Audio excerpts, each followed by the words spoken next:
DangerMan here.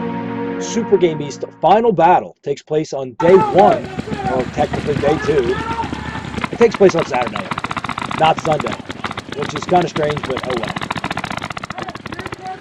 This camera is set up at the 50-yard line in the very middle of the field. There's 3 pinwheels to play for. Hey, just watch. The 50 line is here!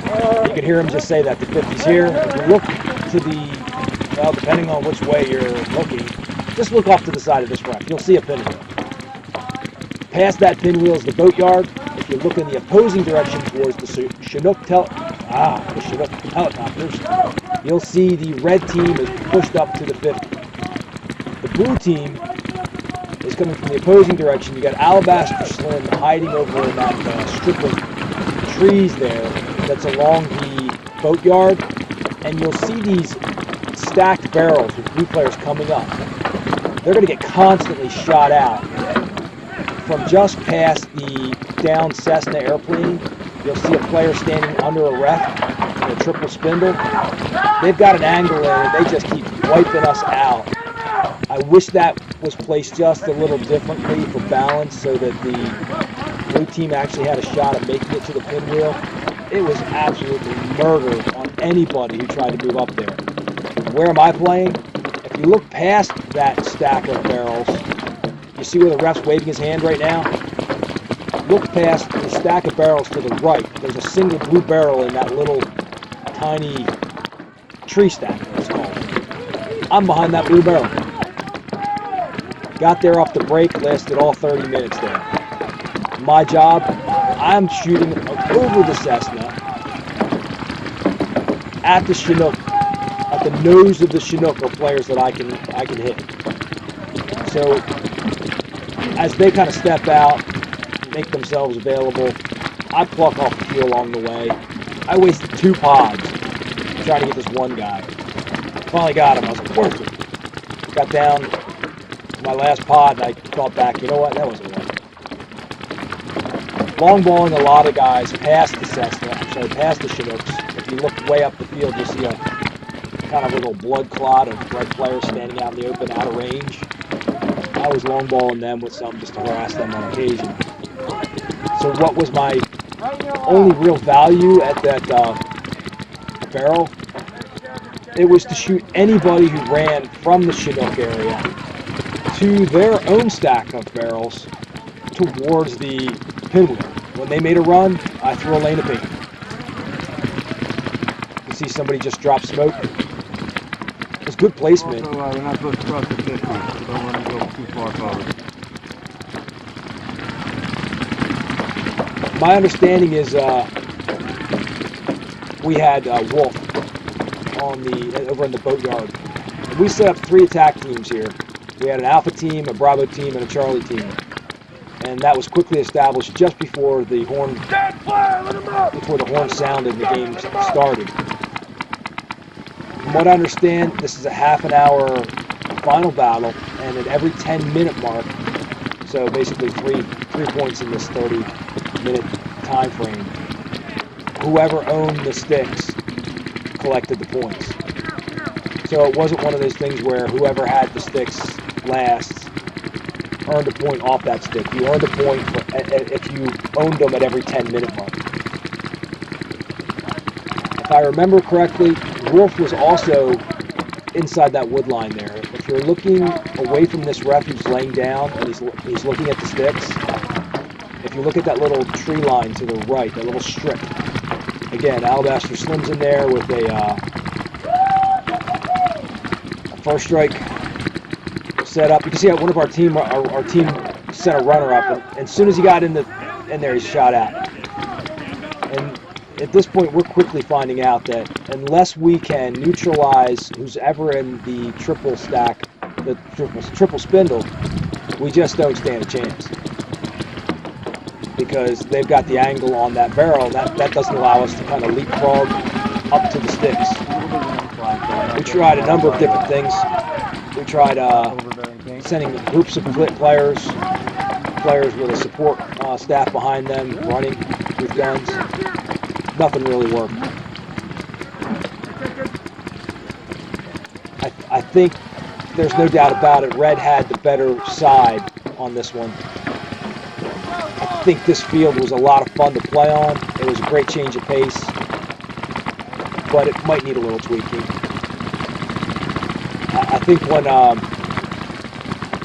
I think when this was set up, there was a lot of attention to detail to make certain that there were mirrors. However, I think what might have been overlooked was some of the lanes that were available. But you can't really learn that until you see these games in play. So you can see, if you look now, the triple stack of the spindles has just been shot out. Now you might think, well, good, now's our time to run, but we don't know when that thing's empty and when it's live, when it's hot.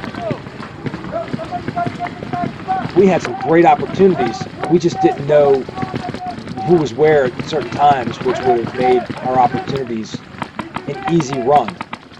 Like right now. Okay, they just refilled the spindle. They got another runners in there. And he put his hand up. I don't know if he's put his hand up because he shot out or... Yep, he shot out. He's walking out.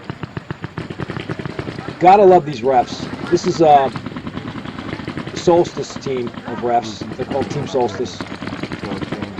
These guys have been around for years, and they just stay on point.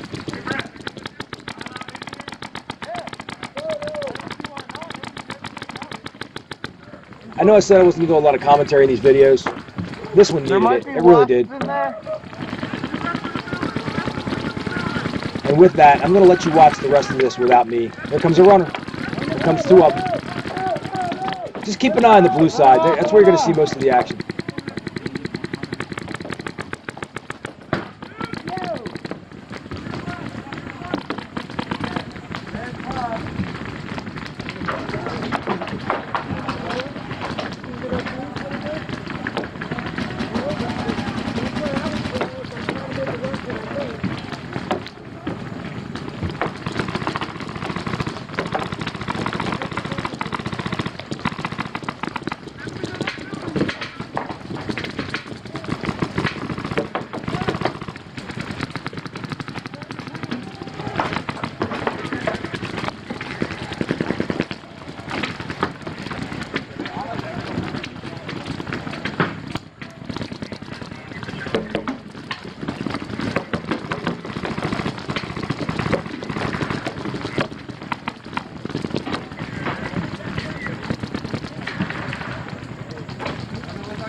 I don't know what's going on.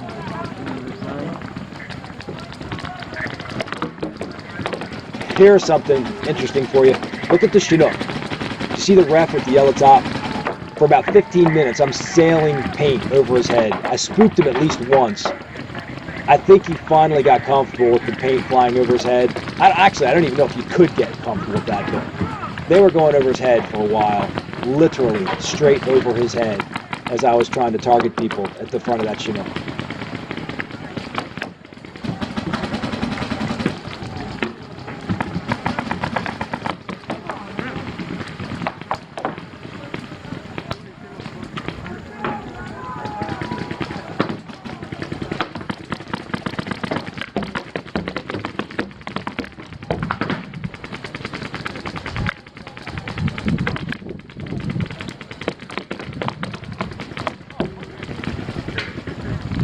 Now take a peek now at the stack of barrels on the blue side, right about at the 40-yard line behind the Cessna.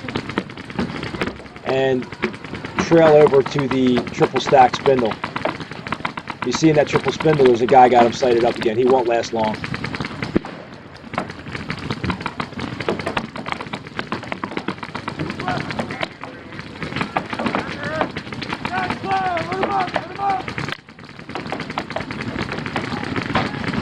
See, to me, a bunker arrangement like that, or a bunker like that to me is worthless, because if the other bunker has a lane straight into it, it's not a bunker.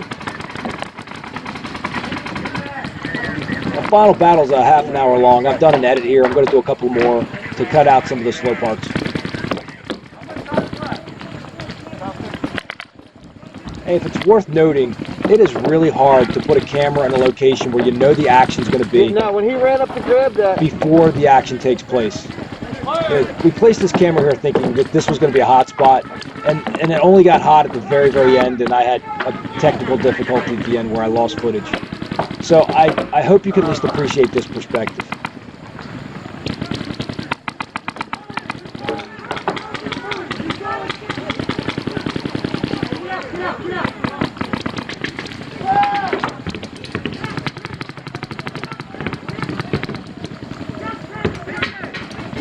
Hey everybody, I want to apologize that my batteries went dead on this camera by the end of this event. I didn't have any spare batteries with me, so I was running off one battery all day. It sucks, I know. So red team won the final battle. You're going to see a run through by a red team player whom I shot. But let's look forward to the Sunday videos. I promise you they're good. Here he is. Bang. It's too much for any man.